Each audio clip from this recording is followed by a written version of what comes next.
আসসালামু আলাইকুম। সমস্ত প্রশংসা মহান আল্লাহ তাআলা, যিনি আমাদেরকে কাজের মাধ্যমে রিজিকের ব্যবস্থা করে থাকেন। তো আজকে আপনাদের কাছে একটি কমন কাজ নিয়ে আসলাম। যদিও কাজটা অনেক অসংখ্য ভিডিও রয়েছে, তারপরেও আমি আমার মতো করে দেখানোর চেষ্টা করেছি।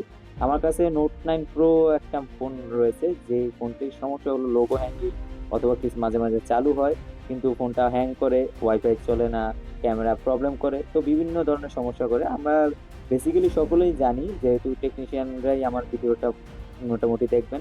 বেসিক্যালি সকলেই জানি যে ফোনটাকে আমরা আমাদের এই ফোনটার এই সমস্যা হলে আমরা কি করতে হয়? আমাদের ফোনটাকে সিপিইউ আ আইসিটি আছে, যা প্রসেসর আইসিটি আছে, বা যারা আ যে আইসিটি আছে, এই আইসিটিকে আমাদের রিকলিং বা রিপ্লেস করার মাধ্যমে আমরা কাজটি সম্পূর্ণ করে থাকি। তো আমরা আজকে সেই কাজটি দেখার চেষ্টা করব ইনশাআল্লাহ। তো ধাপে ধাপে আমি কিভাবে কাজটি করব, সকলেই সাথে থাকবেন। আমি ধাপে ধাপে কাজটি করব এবং আপনাদেরকে বলে দেওয়ার চেষ্টা করব কিভাবে আমি কাজটি করতেছি।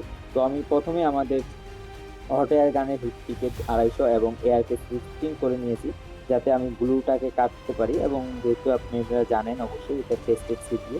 তো এই টেস্টেড সিপিইউটা তোলার জন্য আগে সাইডের গ্লুগুলোকে ভালোভাবে কেটে নিতে হবে। না হলে সাইডের কম্পোনেন্ট গুলো আপনার ফোনের সাথে তুলে যাবে।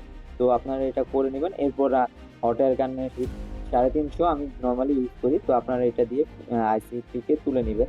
তো আপনারা আইসিটিকে তোলার পর বোর্ডটিকে আমরা এখন ক্লিন করার জন্য, বোর্ডটি এখন প্রস্তুত রয়েছে। বোর্ডটি পরিষ্কার করব আমরা এখন। আমরা বোর্ডটি পরিষ্কার করার জন্য বোর্ডটিতে ফ্লাক্স পেস্ট এবং লিকুইড রান বা আইসি পেস্ট যেটাকে বলা হয় ১৮৩ অথবা ১৩৮ আমি বেসিক্যালি ১৩৮ ইউজ করি। আপনারা চাইলে ১৮৩ ইউজ করতে পারেন।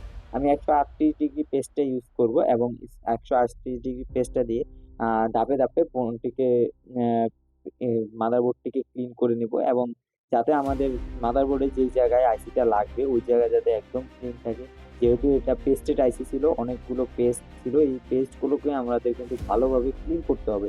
না হলে কিন্তু আপনার ফোনটা নেক্সট টাইম রানিং হবে না, বা রান হতে অনেক প্রবলেম করবে। তো আমি ১ম এ একবার ক্লিন করে নিয়ে পরিষ্কার করে আবার জায়গাটিকে ভালো করে ক্লিন করে নিচ্ছি, যাতে আইসিটা যখন আমি বসাবো তখন যেন পারফেক্টলি জায়গা মতো বসে যায়। আ তো বসানোর পর এরপর আমরা ফোনটাকে ভালো করে পরিষ্কার করে নিব। আ আইসিটা রিভলভ করতে হবে। আমি আইসি রিভলভ করা দেখাইলাম না, কারণ সকলেই জানে আইসি কিভাবে রিভলভ করতে হয়। তো আইসিটা রিভলভ করবেন, সুন্দর করে আইসিটা রিভলভ করবেন, যাতে আইসিতে কোনো ছোট বড় না থাকে। এরপর বোর্ডটাকে আবারও ভালো করে ক্লিন করবেন। আমি সবসময় চেষ্টা করি বোর্ডটাকে এত সুন্দরভাবে ক্লিন করতে, যাতে আমাদের কাজটা ১ম চান্স বা একবারেই হয়ে যায়। তো আমি বোর্ডটাকে ক্লিন করে এরপর ফ্লাক্স পেস্ট ইউজ করে আইসিটাকে বসায় দিলাম।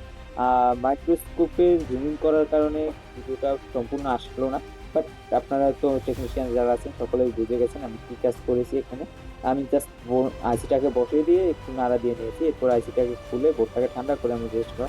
আলহামদুলিল্লাহ আমাদের ফোনটা কিন্তু রানিং হয়ে গিয়েছে।